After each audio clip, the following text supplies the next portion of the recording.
வணக்கம் நண்பர்களே, காசி தமிழ் சங்கமம் 4.0ல இன்னைக்கு 4வது நாள். இன்னைக்கு அயோத்தி ராமர் கோயிலை தரிசனம் பண்ண போறோம். இன்னைக்கு தான் இந்த ப்ரோக்ராம்லாம் முடிஞ்சு சாயங்காலம் தமிழ்நாட்டுக்கு திரும்ப போறோம். இந்த திருப்பதி ஹோட்டல்ல தான் அயோத்தியில நாங்கள் தங்கியிருந்தோம். இந்த ப்ரோக்ராமுக்கு வந்த ஆண் நண்பர்கள் அனைவருக்கும் இந்த திருப்பதி ஹோட்டல்ல தான் அக்காமடேஷன் அரேஞ்ச் பண்ணி கொடுத்துருந்தாங்க. திருப்பதி ஹோட்டலுக்கு பக்கத்தில் உள்ள இந்த ஹோட்டலில் தான் எங்களோட வந்த பெண் நண்பர்களுக்கு அக்காமடேஷன் அரேஞ்ச் பண்ணி கொடுத்துருந்தாங்க. இந்த அறையில் தான் நான் தங்கியிருந்தேன். இன்டீரியர்லாம் அந்த அறையில் ரொம்ப நல்லாவே இருந்துச்சு. இந்த ஹோட்டலில் மராமத்து பணி நடக்கிறதுனால எல்லா இடமுமே தூசியாகவே இருந்தது. இந்த ஹோட்டலில் பாத்ரூம் டோர்லாம் கரையான் அரிச்சு போயிருந்தது. வாஷ் பேசினில் தண்ணி வரல. ஒரு நல்ல விஷயம், சுடு தண்ணி வந்துச்சு குளிக்கிறதுக்கு. காலையில் 6 மணிக்கெல்லாம் ஹோட்டலை வெக்கேட் பண்ணிட்டு கிளம்பிட்டோம். இங்கேருந்து அயோத்தி தாம் பஸ் ஸ்டாண்டுக்கு போகிறோம். போன வீடியோவில் பார்த்துருப்பீங்க, முத நாள் நைட்டு அயோத்தியில் வந்து நாங்கள் சாப்பிட்ருப்போம். ஃபங்க்ஷன் வரவேற்பு நிகழ்ச்சிலாம் முடிச்சுட்டு அதே இடம் தான் இது. அயோத்தி தாம் பஸ் ஸ்டாண்டு அயோத்தி ஊர்லேருந்து கொஞ்சம் தூரம் தள்ளி இருக்கு. காலையில் மணி 7 ஆகுது. இன்னும் பனிமூட்டம்லாம் விலகாமல் இருக்கு. குளிர் நல்லா இருக்கு. இந்த வீடியோ காசி தமிழ் சங்கமம் 4.0 2025ல் 4வது பார்ட்டாக வருது. அதாவது கடைசி வீடியோ. பார்த்து என்ஜாய் பண்ணுங்க. வீடியோவை லைக் பண்ணுங்க, கமெண்ட் பண்ணுங்க, ஷேர் பண்ணுங்க. எனக்கு பின்னாடி உள்ள இந்த பில்டிங்கை நீங்கள் நல்லா பார்த்துக்கோங்க. இது வந்து ஒரு தங்கும் விடுதி, கவர்மெண்ட்டில் உள்ளது. வாடகையெல்லாம் ரொம்ப கம்மி. அயோத்தி தாம் பஸ் ஸ்டாண்டில் இருக்குது. அயோத்தி வர்றவங்க இதை யூஸ் பண்ணிக்கலாம்.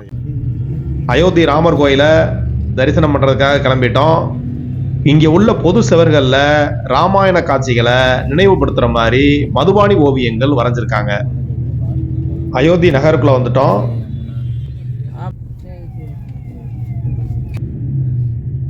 அயோத்தியில் உள்ள கடைகளில் உள்ள செட்டரில் இந்து சின்னங்களை நினைவுபடுத்துகிற மாதிரி அழகா ஓவியம் தீட்டி வச்சிருக்காங்க.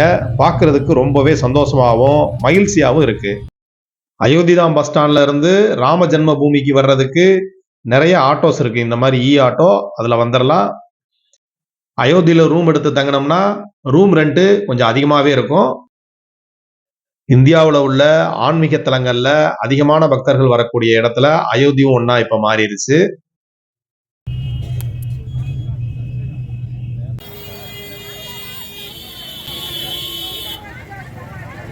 நம்ம கோயிலுக்கு பக்கத்தில் வந்துட்டோம். இதுதான் ராம ஜென்ம பூமியோட என்ட்ரன்ஸ்.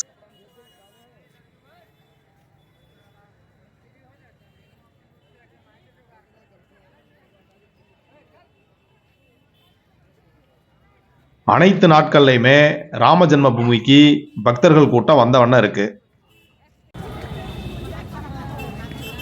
ராமர் கோவிலுக்குள்ள எந்த விதமான எலக்ட்ரானிக் ஐட்டமும் கொண்டு போகக்கூடாது. லக்கேஜ் கொண்டு போகக்கூடாது.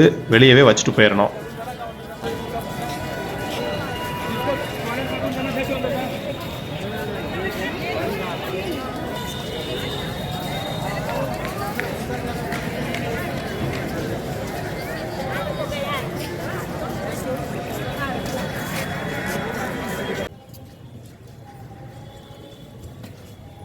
இது ஸ்பெஷல் தரிசனத்துக்கு போகிற வழி. உடல் ஊனமுற்ற நபர்களை தரிசனத்துக்கு கூட்டிகிட்டு போயிட்டு வர்றதுக்காக ஒரு 50 பேர் வீல் சேரோட எப்பயுமே ரெடியாக இருக்காங்க.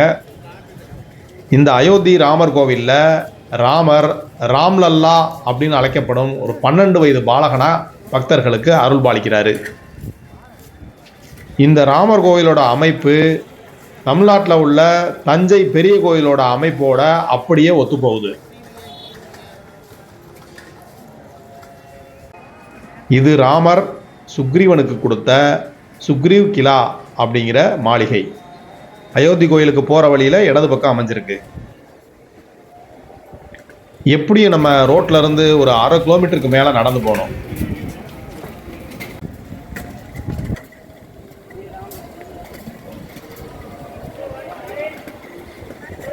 இந்த வலது பக்கம் தெரியுது பார்த்தீங்களா, சுவர், சுற்றுச்சுவர். இதை தாண்டி வீடுகள்லாம் நிறையா இருக்குது, கோவில்களும் இருக்குது.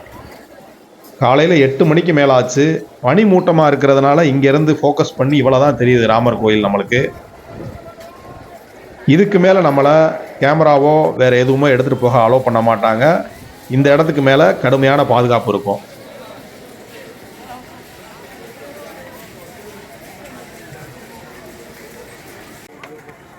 போகிற வழியில் வலது பக்கம் கோவிலுக்கு சொந்தமான பசுமடம் இருக்குது. இங்கே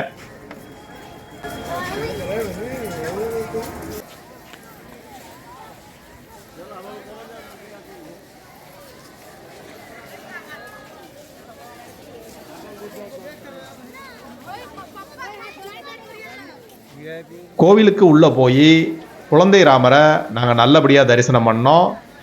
முதல் மாடியில் உள்ள ராமர் குடும்பத்தோடு உள்ள அந்த காட்சியையும் தரிசனம் பண்ணிட்டு வந்துட்டோம். கோவிலுக்கு உள்ளே எடுத்த குரு ஃபோட்டோவை நான் உங்களுக்கு காமிக்கிறேன் பாருங்கள்.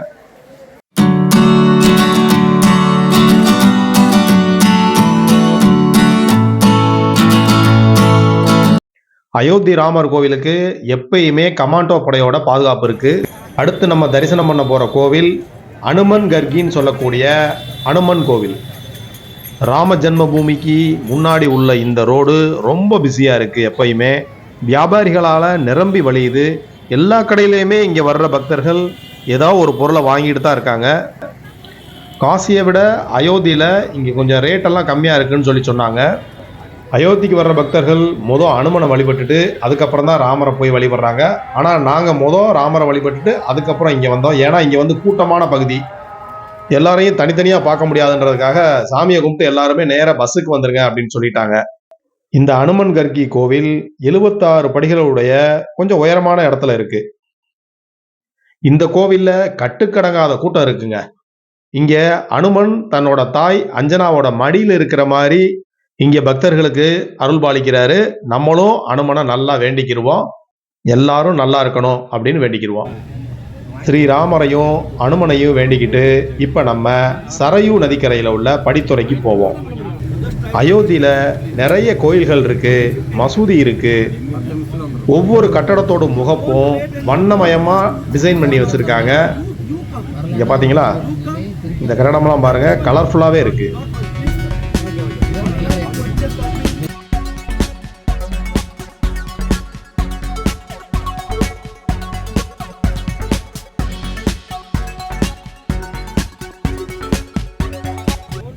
நம்ம இப்போ சரையூ நதியோட படித்துறைக்கு வந்துட்டோம். இந்த படித்துறை வந்து ரொம்ப நீளமான படித்துறை. இந்த இடத்துல வந்து 2-3 பார்க் இருக்குது ரைட் சைடு, இந்த படித்துறை ஆற ஒட்டியே. இந்த பார்க்குக்கெல்லாம் சாயங்கால நேரத்தில் வந்தோம்னா லைட்டெல்லாம் போட்டு ரொம்ப பிரமாதமாக வச்சுருப்பாங்க போல தெரியுது. நம்ம பகலில் வந்துட்டோம். இந்த இடத்துக்கு பேர் வந்து வீணா சர்க்கிள்னு சொல்கிறாங்க. ஒரு பெரிய வீணையை வந்து ஒரு சர்க்கிளில் வச்சுருக்காங்க. அங்கேருந்து ரோடு வந்து 2-3 இடத்துக்கு பிரியுது. எல்லாம் இங்கே பக்கத்தில் போகிற இடம் தான் எல்லாமே. ஆனால் ஆற்ற நோக்கி தான் போகுது. இந்த இருக்கு பாருங்கள், ஒரு பெரிய வீணையை பாட்டி வச்சுருக்காங்க பாருங்கள். இங்கேருந்து இங்கே வர்ற சுற்றுலா பயணிகள் எல்லாருமே ஃபோட்டோ எடுத்துக்கிறத பார்க்க முடியுது. அந்த பக்கம் வந்து ஒரு பெரிய அனுமன் இருக்கார், அவரும் பாதுகாப்பாக வச்சுருக்காங்க பாருங்கள்.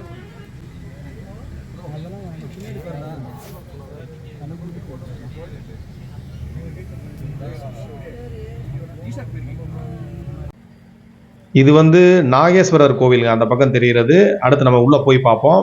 சரையூ நதியிலேருந்து வர தண்ணியை இந்த பக்கம் பிரித்து அனுப்பிச்சிருக்காங்க. இங்கேயும் நிறையா பேர் நீராடுறாங்க, இளைஞர்கள்லாம் இந்த தண்ணியில் விளையாடுறாங்க. ரொம்ப ஹாப்பனிங்காக இருக்குது இந்த இடமே. கீழே இறங்கி போய் உங்களுக்கு காமிக்கிறேன். வந்து நம்ம நதியை போய் பார்த்துட்டு வந்துடுவோம்.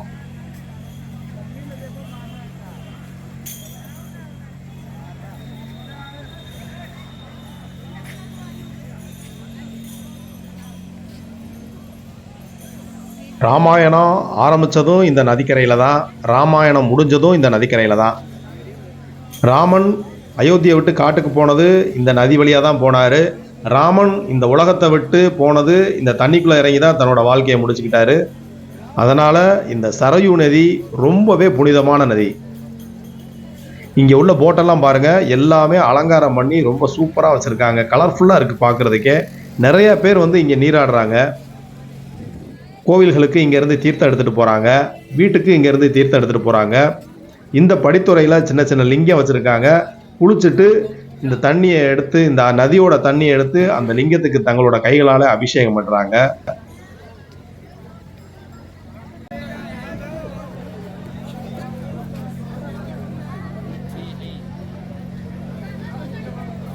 வந்து நீராடுறவங்ககிட்ட சின்ன கட்டணம் வசூல் பண்ணுவாங்க போல, இந்த லிங்கத்துக்கு அபிஷேகம் பண்ணுறதுக்கு. வரிசையாக லிங்கம் வச்சுருக்காங்க.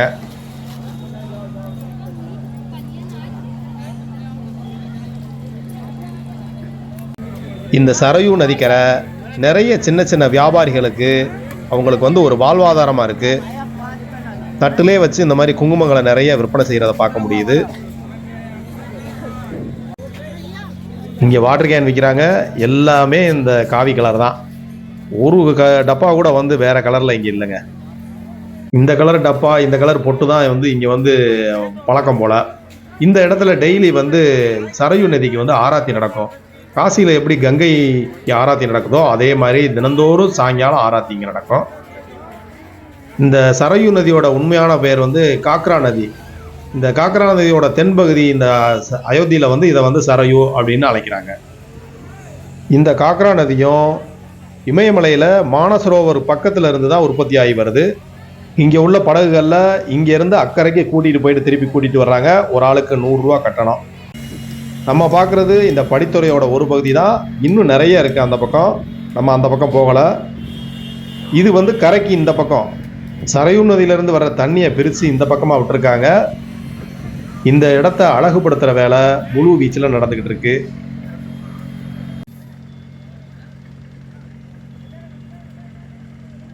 நம்ம பஸ்ஸு நிப்பாட்டி இருந்தது நல்ல உயரமான இடம். அங்கேருந்து கீழே இறங்கி வரணும். இறங்கி வந்தோம்னா இந்த பக்கம் உள்ளே வந்துடலாம், இந்த தண்ணி பிரித்து விட்டுருக்க இடத்துக்கு. இந்த பாலத்து வழியாக தாண்டி போனோம்னா அந்த பக்கம் வந்து நாகேஸ்வரர் கோவில் இருக்குது, அங்கே போயிடலாம். நாகேஸ்வர லிங்கம். இந்த அயோத்தியிலையும் இந்த அயோத்தியை சுற்று வட்டாரத்தில் உள்ள மக்கள் பேசுகிற மொழிக்கு பேர் வந்து அவதின்னு பேர். இந்த மொழி வந்து பழங்கால மொழி. இந்த அவதி மொழி தான் ஹிந்தி மொழிக்கும் போஜ்பூரி மொழிக்கும் தாய்மொழி. இந்த அவதி மொழியிலிருந்து தான் ஹிந்தி மொழியும் போஜ்பூரி மொழியும் வந்ததா சொல்றாங்க. அப்படி பார்த்தோம்னா ராமர் இருந்த காலத்துல இருந்து இந்த அவதி மொழி இருக்கு அப்படின்னு அர்த்தம். அப்ப அவர் பேசின மொழியா கூட இது இருந்திருக்கலாம். இந்த தண்ணி வருது பார்த்தீங்களா, அங்கேருந்து பம்ப் பண்ணி இந்த தண்ணியை அனுப்புகிறாங்க. இங்கேயும் நிறையா பேர் நீராடுறாங்க, இந்த தண்ணியில் விளாட்றாங்க. ரொம்ப சந்தோஷமாக இருக்காங்க பாருங்கள் மக்கள். இங்கே இதுக்காகவே இங்கே நிறைய பேர் வர்றாங்க இங்கே குளிக்கிறதுக்கு. ஆற்றுல குளிக்கிறத விட இங்கே குளிக்கிறது கொஞ்சம் சேஃப்டி. நான் முதவே சொன்ன மாதிரி அயோத்தியில் நிறைய இந்து கோயில்கள் இருக்குது. எல்லாமே பழமையான கோயில்கள், எல்லாமே பார்க்க வேண்டியது. ஆனால் எங்களை குறிப்பிட்ட ஒரு சில கோயில்களுக்கு மட்டும்தான் கூட்டிகிட்டு போனாங்க. உங்களுக்கு தெரியும், 2 கோவில் தான். அனுமன் கோயில் ஒன்று, ராமர் கோயில் ஒன்று, அடுத்து இந்த சரையூ. 3 இடம் தான் இங்கே நாங்கள் பார்த்தோம். தனியாக வந்தீங்கன்னா இங்கே நீங்கள் பொறுமையாக ஒரு 2-3 நாள் தங்கி கூட எல்லா இடத்தையும் பார்க்கலாம். அயோத்தியிலேருந்து நம்ம இப்போ பனாரஸ் நோக்கி புறப்பட்டுட்டோம்.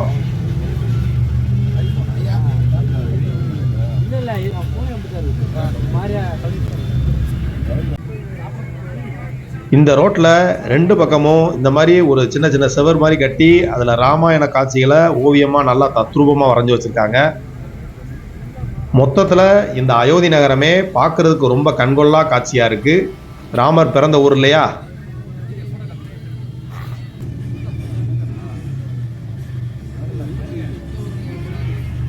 இங்கே உள்ள பாலங்கள்ல எல்லாம் அழகாக ஓவியம் தீட்டி வச்சுருக்காங்க.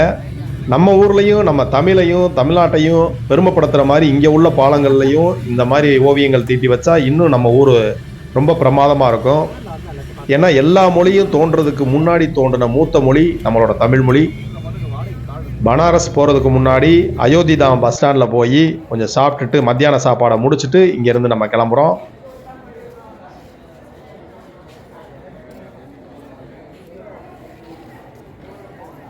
காலையில் 6 மணிக்கு எந்திரிச்சிட்டோம். அதனால் எல்லாருமே கொஞ்சம் டயர்டாக இருக்காங்க. அதுபோக இன்னையோட வந்து இந்த ப்ரோக்ராம்லாம் முடியுது. பனாரஸில் போய் ஒரு 2 நிகழ்ச்சி இருக்குது, அதில் மட்டும் கலந்துட்டு அப்படியே ட்ரெயினில் ஏற வேண்டியதா.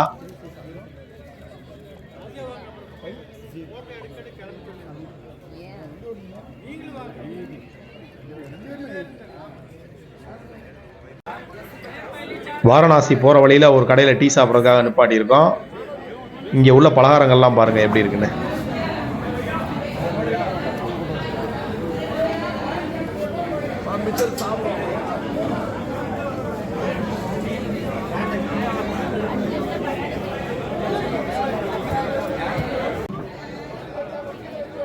ஸ்வீட்ஸ் எல்லாம் நல்லா விதவிதமாக செஞ்சு வச்சுருக்காங்க.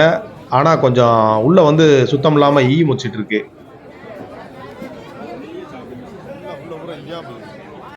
வாரணாசி வந்துட்டோம். இது வந்து கைவினை கலைஞர்களோட சென்டர். இது ஒரு பெரிய பில்டிங்காக இருக்குது. அடுத்து வந்து கிராஃப்ட் மியூசியமும் இங்கே தான் இருக்குது. உள்ளே போய் பார்க்கலாம் நம்ம.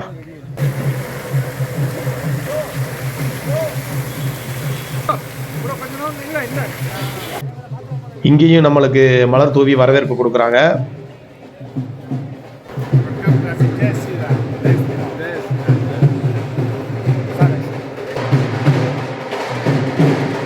வாங்க உள்ள போய் எக்ஸிபிஷனை பார்ப்போம்.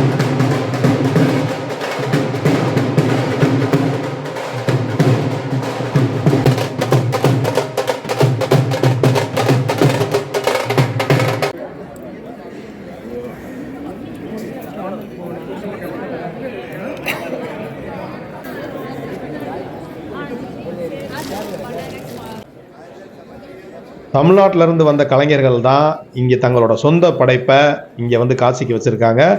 நம்மளோட வந்தவங்க நிறையா பேர் நிறைய வாங்கினாங்க.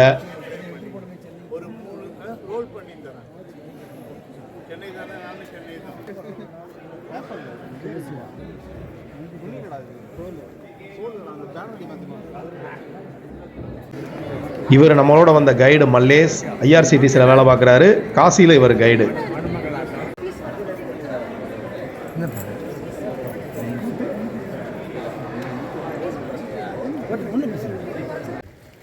நம்ம இந்த மியூசியத்திலேருந்து அவசர அவசரமாக கிளம்பிட்டோம்.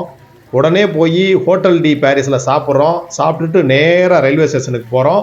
இரவு வந்து 11:30க்கு ட்ரெயின். இப்போ மணி 10:30 ஆயிடுச்சு. வாங்க ரயில்வே ஸ்டேஷனில் சந்திக்கலாம்.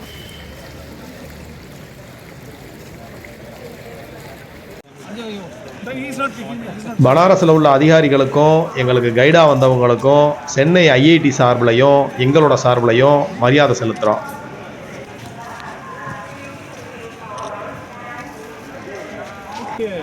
भैया मेरा फैन मेरा मत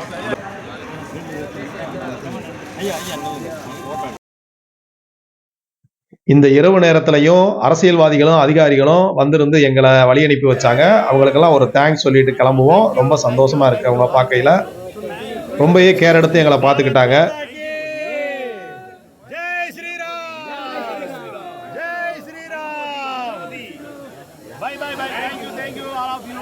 ட்ரெயின் கிளம்பிருச்சு.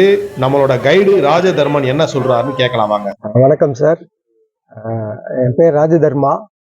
இந்த காசி தமிழ்ச்சங்கம் டிவோட்டிஸ் வந்து ஒரு 216 பேர் கோயம்புத்தூர் அண்ட் சென்னையிலேருந்து காசி தமிழ் சங்கமம் நிகழ்ச்சியாக வந்திருக்காங்க. அவங்க கூட அவங்களுக்கு தேவையான வாலண்டரி சர்வீஸ் பண்ணுறதுக்காக நான் வந்திருக்கேன். ஒரு 4 நாள் ப்ரோக்ராமாக வந்திருந்தாங்க காசிக்கு. அவங்கள கோயம்புத்தூர் அண்ட் சென்னையில் பிக்கப் பண்ணி வாரணாசி, அலகாபாத், அதாவது திரிவேணி சங்கமம், இப்போ பேர் பிரயாக்ராஜ்னு சொல்கிற இடத்துல சுற்றி காமிச்சிட்டு, அயோத்தியா கோயில் சுற்றி காமிச்சிட்டு, அது தவிர லோக்கல் சைட் சீயிங் பிளேசஸ் எல்லாம் சுற்றி காமிச்சிட்டு, இப்போது ட்ரெயினில் வந்து IRCTC அரேஞ்ச் பண்ணியிருந்த ட்ரெயின் மூலமாக இப்போ சென்னைக்கு திரும்பிகிட்டு இருக்கோம். முக்கியமாக நிறைய வரவேற்பு கொடுத்துருந்தாங்க. இந்த தமிழ்நாட்டிலேருந்து வந்தவங்கள பெரிய விருந்தாளியாக மதித்து நிறைய போகிற எல்லா இடத்துலையும் மாலை மரியாதை பண்ணி கல்ச்சுரல் ப்ரோக்ராம்ஸ் நடத்தி ரொம்ப ரொம்ப ஆர்வமாக ரிசீவ் பண்ணி கௌரவிச்சு உபசரித்து இந்த இடத்தெல்லாம் சுற்றி பார்க்க, இந்த தரிசனம் பார்க்கறதுக்கெல்லாம் ஏற்பாடு பண்ணியிருந்தாங்க. ஒரு VVIP தரிசனமாக ஏற்பாடு பண்ணியிருந்தாங்க. ட்ரெயினில் வந்து ஏறிட்டோம். மறுநாள் விடிஞ்சிருச்சு. கைடு ராஜதர்மாவுக்கு ஒரு நன்றியை சொல்லிடுவோம். அடுத்து நம்ம கூட வந்தவங்க என்ன சொல்கிறாங்க அப்படின்னு கேட்கலாம். இவர் கைடு செந்தில், நாகர்கோயிலை சேர்ந்தவர். நம்ம கூட வந்த பிரியாங்கிறவங்க இங்கே வந்து மேளம் வாசித்து பழகுறாங்க. நம்மளை சுற்றி உள்ளவங்களை பார்த்துட்டே வரையில பொழுது ரொம்ப சீக்கிரமாகவே போயிருச்சு ட்ரெயினில். வணக்கம், நான் ஷாம்லா ராஜசேகர். என்னோட சேனல் நேம் தமிழ் முகில். நாங்கள் காசி தமிழ் சங்கமத்து மூலமாக காசிக்கு போயிட்டு வந்தோம். ரொம்ப அருமையா 8 நாட்கள் போனதே தெரியல. வீட்டு கவலைகள்லாம் எல்லாம் மறந்து இங்க எல்லாருமே நாங்க 200 பேரும் ஒரு குடும்பமா சேர்ந்து போயிட்டு வந்தோம். வணக்கம், என் பேர் ஷாலினி. ரொம்ப நல்லா இருந்தது. அங்க எல்லா தரிசனம் பண்றது வந்து ரொம்ப ஈஸியா, நமக்கு எந்த சிரமமும் இல்லாம போலீஸ் பாதுகாப்போட கூட்டிட்டு போயிருந்தாங்க. நல்லா தரிசனம் பண்ணோம். வணக்கம், என்னுடைய பெயர் என் பழனிசாமி. நான் தர்மபுரியிலிருந்து வந்திருக்கிறேன். மதுரையிலிருந்து தபால்தந்தி நகர் வள்ளுவர் காலிலிருந்து தேவதாஸ் வந்திருக்கின்றேன். அனைவருக்கும் ஒரு நன்றியை தெரிவிச்சுக்கிறோம். ட்ரெயின் இப்போ பெரம்பூர் வந்துருச்சு. நிறைய பேர் இங்கே இறங்கிடுவாங்க. அதனால கூட வந்தவங்க அனைவருக்குமே வந்து நம்ம விடை கொடுத்துருவோம். இந்த 4 எபிசோடும் உங்களுக்கு நல்ல பொழுதுபோக்காகவும் நல்ல ஒரு ஆன்மீக ஒரு பயணமாகவும் இருந்திருக்கும் அப்படிங்கிறதுல எனக்கு வந்து சந்தேகம் இல்லை. இந்த தம்பிக்கு வந்து இன்னைக்கு பிறந்த நாள். அதனால வந்து இவரை கேலி பண்ணி சிரிச்சு விளாண்டுக்கிட்டு இருக்காங்க எல்லாரும்.